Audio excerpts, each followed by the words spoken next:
Hello, my friends, hello, and welcome once again to Stately Vaughan Manor, where Roger and I have returned to look back on 2023. The year isn't even over yet, but we're going to look back on 2023 because I'm so done with this year. I'm done, man. I want to move on. And the rest of the year is just, holidays and looking forward to 2024. And so my next video is going to be about looking forward to 2024. But today we're looking back on 2023, and so I'm going to be talking about my experience on booktube, some of the bad stuff that's happened, some of the good stuff that's happened, and my 10 favorite books that I read this past year. Exciting stuff, I know. So let's get the bad stuff out of the way, because 2023 has been challenging. It's been a challenging year. First of all, I haven't had enough time to read because I've been really, really busy this year. This is the busiest I've been since lockdown, I think, which was an incredibly busy time for me. But yeah, it's been busy and I haven't had a lot of reading time. Every time I think I'm going to get a break, the break doesn't happen. What do you do? So it's been that kind of year. And there have been a couple really bad things that have happened this past year. So let's just talk about it. The worst thing that I can think of, or at least the darkest thing that has happened this year on booktube. This is the darkest thing I think I've ever experienced on booktube. Happened a few days ago, and it is the case of Michael Everett's, who has the channel Fit to Be Read, a science fiction-based booktube channel. And it's a popular channel, or it has been a popular channel. Michael Everett's was a trusted and popular booktuber. And a few days ago, he was arrested for the possession and distribution of, well, let's just abbreviate it so I don't have to actually say the words. He was arrested for the possession and distribution of CP. Basically, Michael Everett's is a sexual predator who preys on children. And it was, of course, shocking. This might be something you've heard of if you're familiar with that channel, or maybe you haven't heard. The reason I bring this up at all is because I have had some interaction with this guy. About a year ago, he invited a bunch of authors and a lot of booktubers to take part in a video that he did. It was the 200 greatest science fiction books or something. And I gave him a couple clips. And so I am in one of this guy's videos, unfortunately, and I can't tell you how much that bothers me now. And we exchanged some emails at that time.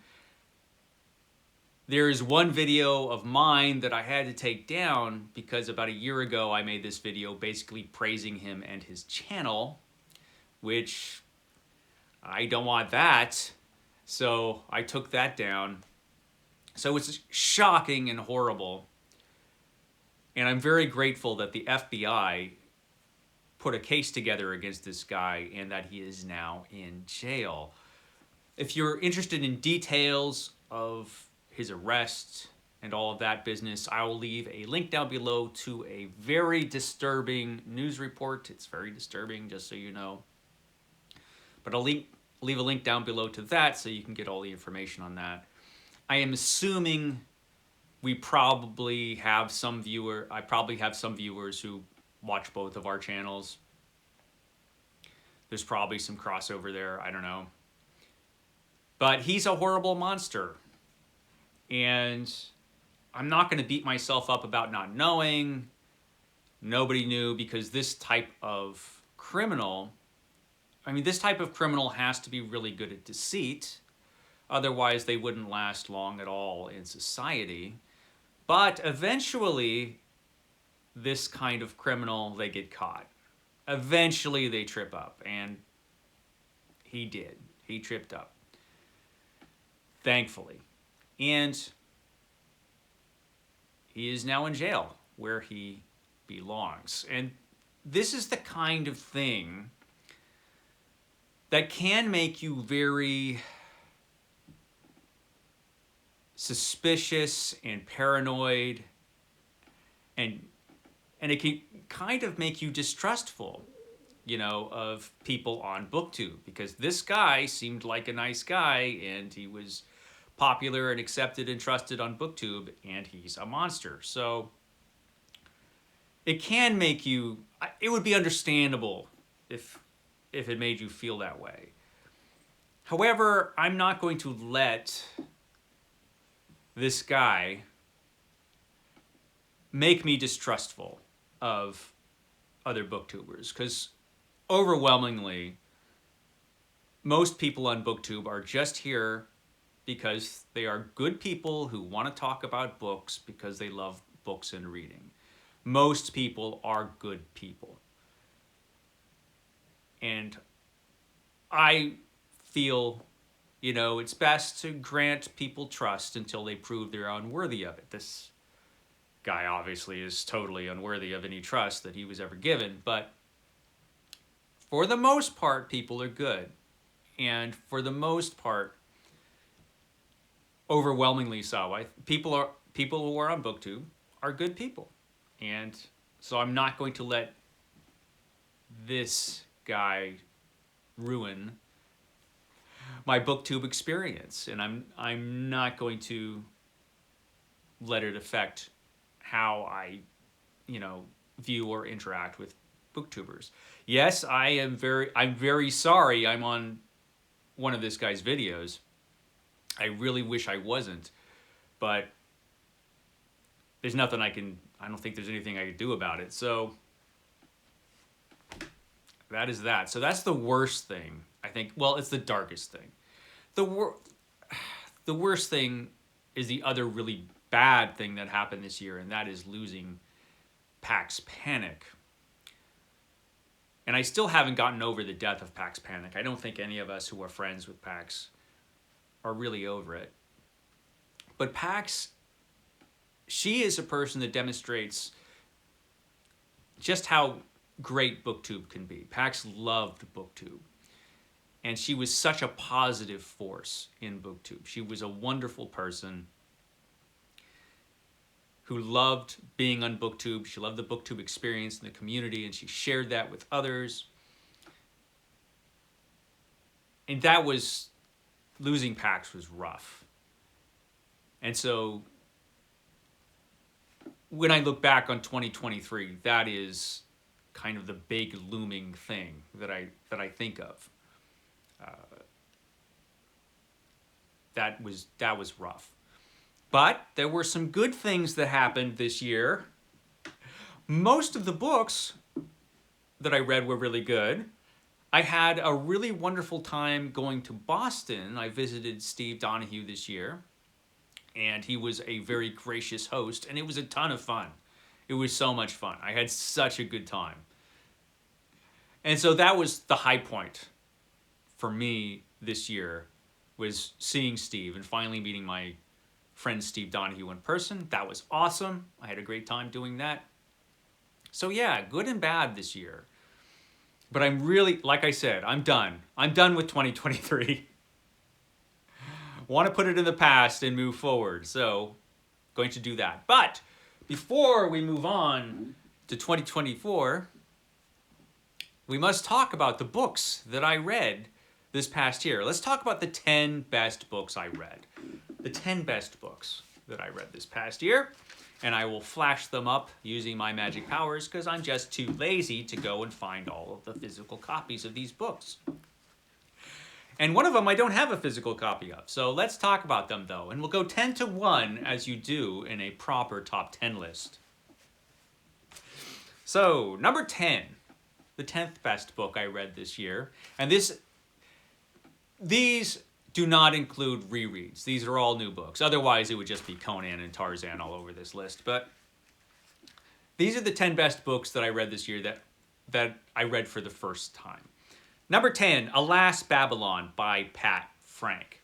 This, a post-apocalyptic novel, which is a little dated now, for sure. Really good, though. And it is one of those books I've continued to think about since I've read it. So, excellent book. Alas, Babylon. Highly recommend it. The next one was Between Time and Terror, edited by Robert Weinberg and others. I read this recently and talked about it recently. Great anthology about horror science fiction stories. One of the best anthologies I've read in a long, long time. Every single story in this book is at least good, and many of them are great. This was published in the mid-90s, so it's a bit tough to find now. It was great, though. Such a good reading experience. Such a satisfying anthology. The next one, number 8, is Jaws by Peter Benchley, which I'm kind of surprised at myself that I hadn't read this before. I had always heard that it wasn't as good as the movie, and that might have been one of the reasons why I just never got around to reading it, because I've seen the movie like a dozen times. I disagree, though. I don't think the movie is better than the book. I think the book is really, really good.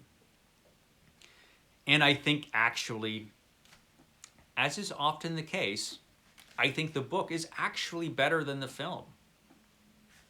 Controversial opinion, but I think it is true. Number 7, Gladiator by Philip Wiley. A book I think is tremendously underrated.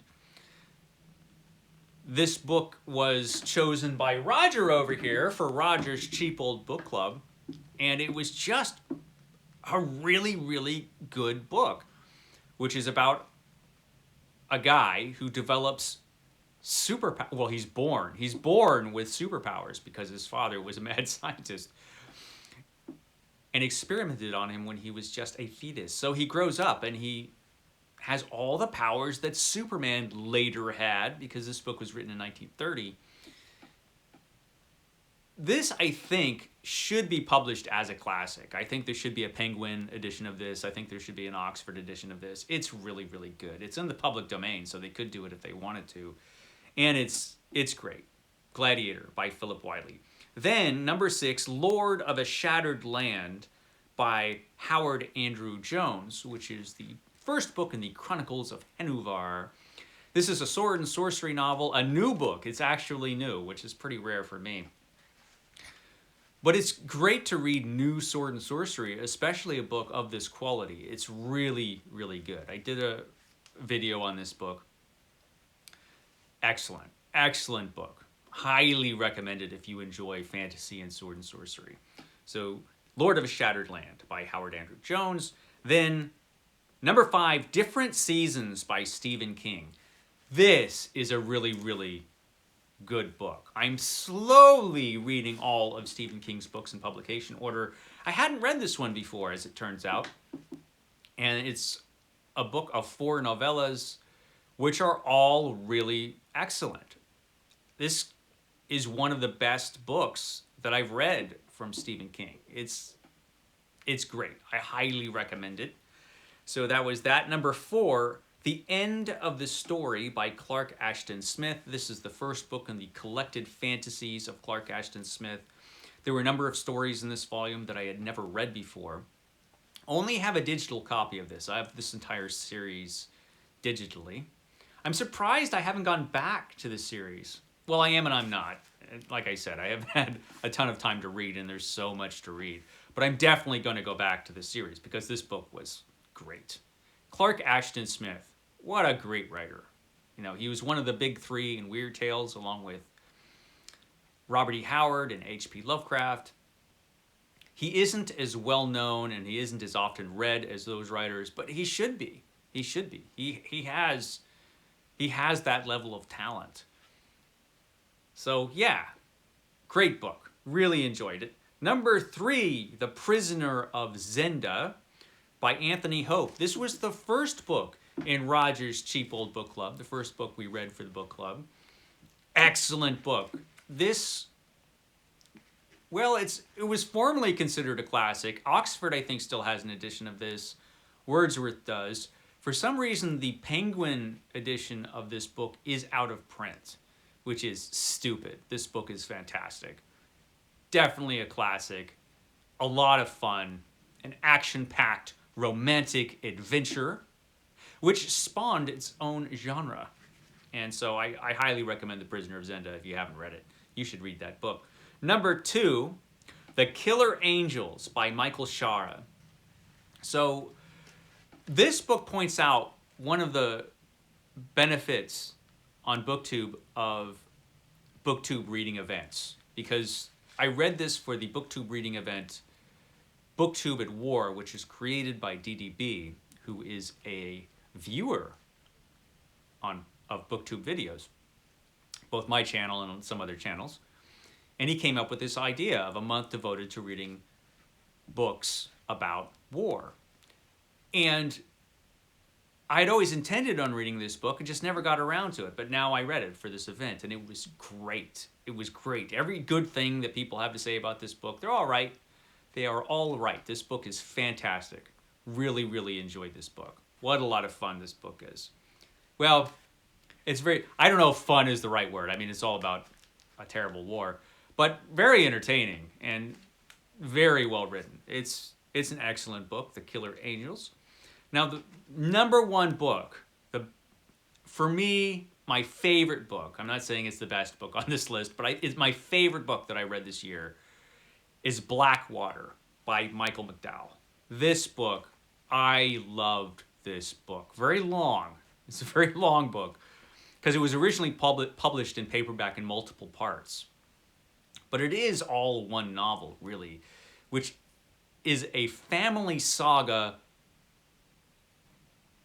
that is also a story about a monster. It's a story about a sea monster, basically, a river monster. It's about a river monster who can transform into human form and transforms into a young woman who marries this rich guy. And it's just a great book. I keep intending on making a video for this. I should get around to making that video because ever since I've read it, I've thought about this book. And it was a long book, but I read it relatively quickly because like every spare second I had, I was reading this book because I just wanted to find out what happened. And I just found it so engrossing. I know a lot of people don't because at times it's very heavy on family drama and light on horror. But when the horror happens in this book, it really happens. Some really horrible stuff happens in this book. It's a great horror novel. And Michael McDowell, he's getting a lot more recognition now than he has in the past, and he should. But he still probably should be better known and more widely read. This book was great. So yeah, that's Blackwater. Those were the 10 best books that I read this past year. And, I think that's all I have to say about 2023. Like I said, wasn't the best year for me on BookTube. Because of my time constraints and some things that were going on in my personal life, I didn't read as much as I wanted to. I didn't make as many videos as I wanted to. Not all the videos were as good as I wanted them to be. But Roger and I are looking forward to doing more in the future. And 2024 has got to be a better year. It's got to. So we'll see. We'll see how it goes. In my next video, I'm going to be talking about some of the plans I have for 24. I have a lot of plans, actually. So we'll talk about all that in my next video. Okay, guys, I will catch you next time.